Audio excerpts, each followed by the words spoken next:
प्रिय श्रोता बंधु प्रथम नमस्कार ने मुझे आपण मान एक नूतन अध्याय नहीं आसी जहाँ आपण मैंने शुणिले बहुत खुशी हे। नूतन अध्यायटी हूँ महाभारत एक अंशविशेष। तेबे शुणु दर्शक बंधु, तेबे आसतु यही नूतन अध्याय को आमंत्रण करवा। आज विषय वस्तुटी हूँ कौरव और पांडव मानकर कुलबधू कृष्णा को जीवनशैली किपरि अतिबाहित होता जीवनचर्या। कृष्ण होउछंती नारीत्वर एक आह्वान, ज्ञान भक्ति कर्म और शक्तिर मंत्रमूत्र देवीटीए। ए सृष्टि एमती एभली नारीटीए जन्म नहीं जी कृष्ण परी लांछित निर्यातित मानसिक संकटर संघर्ष सम्मुखीन होइछि। अज्ञानतारे शाशुंकर पाटी खसी जाइथिबा पदे कथा पाई राजनंदिनी कृष्णंकर पंचपत्नी वर्ण परिवार पड़िथिला।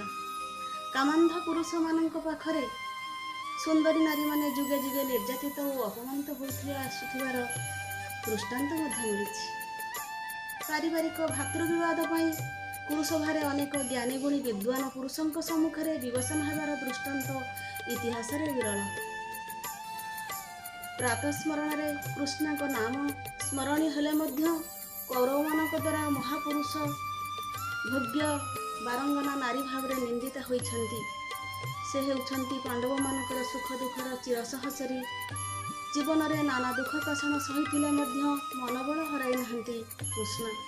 शेष हिमालयर मेरुगिरीर स्वर्ण रेणुर प्रथम पाद खसाई स्वर्ग लाभर वंचित होइछंती कृष्ण एवं एकांतरे निसहाय अवस्था देहत्याग कले। तांकर निष्ठा त्याग चारित्रिक दृष्टिकोण आमे केतोटी कथा कहीपर जे कृष्ण थरे कृष्ण पाखक चिठी खंडे पठाई हे गोविंद, हे प्रिय सखा, हे पुरुष श्रेष्ठ, हे मधुसूदन, तुमको कृष्णर प्रणाम। धर्म रक्षा पाई सारा जीवन केते जातना मु न सहिछि। आज अंतिम पर्यायर अंतिम अभियोग बढ़ी देउछि। स्वर्गारोहण समय हिमालयर पाददेशरू स्पर्श करू पाद खसाई पड़गली। मोर पंचस्वामी थरे पछकू फेरी चाहिए नहीं। युधिष्ठिरंकर कथारे समस्ते चलीगले निज निज बाटरे। पदे कथारे मो हृदय कंदररू खंड विखंड हो जाइथिला। भाविली केते बिछये संसार, स्वामी स्त्रीर संपर्क, स्नेह प्रेमर संपर्क, त्याग और बलिदान संपर्क। धर्म रक्षा पाई मु निजकू पंचपत्नी पाखरे समर्पित देइछि। तेबे आसंतु बंधु आर अध्याय आउ एक नूतन अध्याय आलोचना करिबा रहुछि।